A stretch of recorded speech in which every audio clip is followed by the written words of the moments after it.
Friends, दुनिया के सबसे बड़े मंच United nation human rights council में भारत को एक हिस्टोरिक जीत मिली है और इंडिया यहाँ अनअपोज्ड 2026 से 2028 तक अनअपोज्ड इलेक्ट हुआ है और ये इंडिया का 7th टेन्योर होगा, जो कि एक पावरफुल ग्लोबल बॉडी है यूएन का। तो फ्रेंड्स, जो यूनाइटेड स्टेट्स का जितने सारे भी ऑर्गन है उनमें से यूनाइटेड नेशन का जो ह्यूमन राइट्स काउंसिल है ये एक इम्पोर्टेंट ऑर्गन है और इसका काम है पूरे दुनिया भर में मानव अधिकारों और उसकी रक्षा और जहाँ भी कोई उल्लंघन होता है उसका निगरानी करना। तो आइए उसके हिस्ट्री के बारे में थोड़ा सा जानते हैं। जैसे कि यूनाइटेड नेशन का पहले जो इसका ऑर्गन का जो नाम था, इसको old UN commission on human rights बोला जाता था और 2006 में इसको रिप्लेस करके United nation human rights commission नाम दिया गया है और इसका काम है जो ह्यूमन राइट्स के फील्ड में ह्यूमन राइट्स को ज़्यादा क्रेडिबल और इफेक्टिव बनाना है। और इसका United nation human rights council में टोटल 47 कंट्रीज है और इन 47 कंट्री में से 13 कंट्रीज को एशिया पैसिफिक रीजन से चुना जाता है और यहाँ पर जो भी सारे कंट्रीज सिलेक्ट होते हैं उनका टाइम पीरियड होता है 3 साल के लिए और यहाँ जो चुनाव होता है ये यूएन जनरल असेंबली में होता है और जो चुनाव का मेथड होता है वो सीक्रेट बैलेट वोटिंग से होता है। और इस बार जो इंडिया इसमें सिलेक्ट हुआ है, इसमें एक खास बात यह है कि इंडिया को अनअपोज्ड चुना गया है, मतलब ऐसा कोई भी कंट्री है जो इसके खिलाफ नहीं आया है।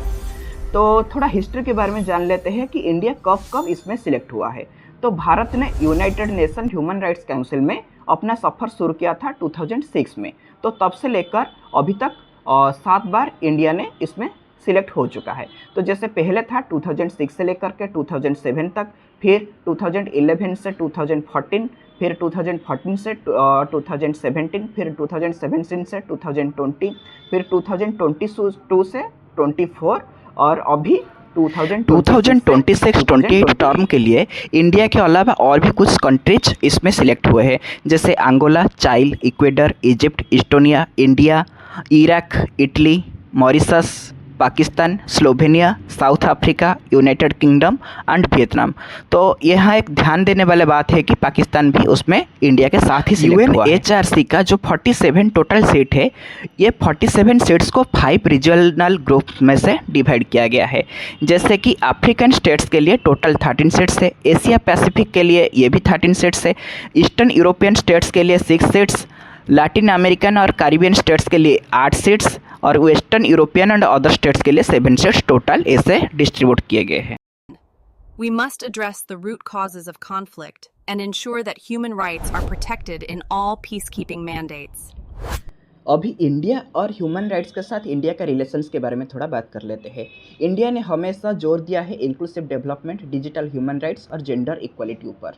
तो हमारा ये विजन है कि ये जो मानव अधिकार है ये इंडिया में हर जगह इम्प्लीमेंट हो। जैसे कि हमारा जो कॉन्स्टिट्यूशन है उसमें जो फंडामेंटल राइट्स है वो एक्चुअली ह्यूमन राइट्स के ऊपर बेस्ड है और जो आर्टिकल 21 है जो राइट टू लाइफ के बात करता है वो एक्चुअली ह्यूमन राइट्स ही है, जो सर्वाइवल नहीं बल्कि डिग्निटी और अपॉर्चुनिटी का एक प्रतीक है। तो जो यूनाइटेड नेशन